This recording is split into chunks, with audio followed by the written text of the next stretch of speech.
Improving technique in climbing seems a lot more vague than just getting stronger, but the framework I'm about to explain makes it a lot more straightforward. To start with, I want to give a really good definition of what we actually mean by technique, as sometimes it's a bit murky. When I say climbing technique, what I'm really getting at is the skill of occupying the most optimal body positions on the wall and moving your body through the most optimal paths between holds or static positions. The word optimal means the position or path that uses the least strength. By the way, some technique videos make it seem like technique is a substitute for strength.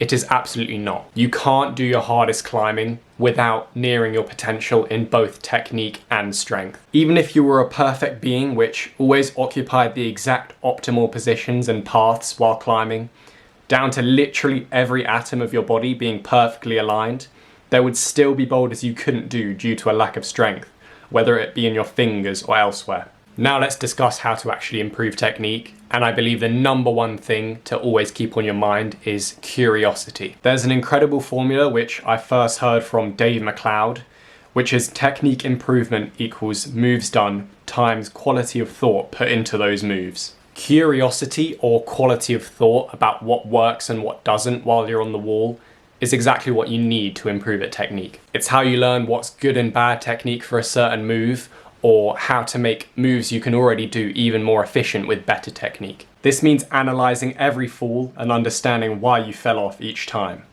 Was it a lack of tension in your leg? Was your arm not locked off at the right angle? Iteration is key for this process. You try a method, you fall off, you theorise about what went wrong, and then you keep tweaking it until you find the optimal technique for that move. To give a quick example, on my first V9, the crux move had quite a low strength demand for how much strength you needed to do it, but had a very high demand for how optimal your body position needed to be to get the move done. It was exactly this iterative process that allowed me to eventually do the crux move and the whole boulder. I started off just having my hands and feet on the right holds and trying to make the move work. Then I found if I pointed my foot, the heel hook stayed for a bit longer.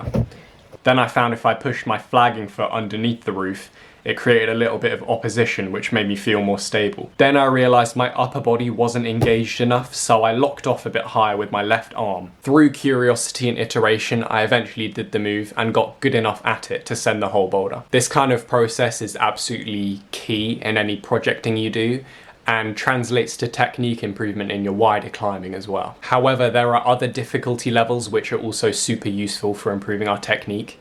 And if we think about projecting being the hardest difficulty level, there's also onsighting / flash difficulty, and in between projecting and onsight where we're in that mid-range. Doing a large amount of onsight climbing is great because you can do a massive amount of volume of new moves and really maximize the moves done portion of the previous equation. However, because onsight climbing is climbing which you can comfortably do in one attempt, we're not really maximizing the iteration or quality of thought about the moves we're doing, as we're not really repeatedly refining the moves. This is where intermediate climbs or session projects come in, as in a training phase you can still complete a large volume of them, but they also work your ability to iterate and analyze where you can make your technique better when you fall. As mentioned earlier, projecting tests this skill the most, as to send something at your limit you have to really get each move as efficient as possible, which gives you great feedback about how efficient your technique is for each move.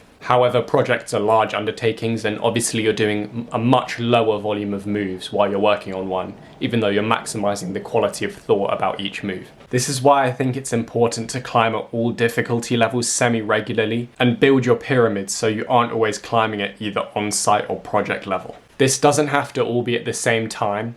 You can have training periods where you're really doing a massive amount of volume of moves, and then performance periods where you're focusing on a couple of hard projects, but a wide range of difficulty levels in your climbing is optimal for technique improvement. And throughout all of this climbing that you're doing, maintain a strong level of curiosity. Be curious when a move feels good, when a move shuts you down, when a body position feels so much worse or better than another one. Ask yourself questions like this often in an attempt to understand climbing technique better. If you put this quality of thought into a large enough volume of moves, you're eventually guaranteed to see progress in your climbing technique.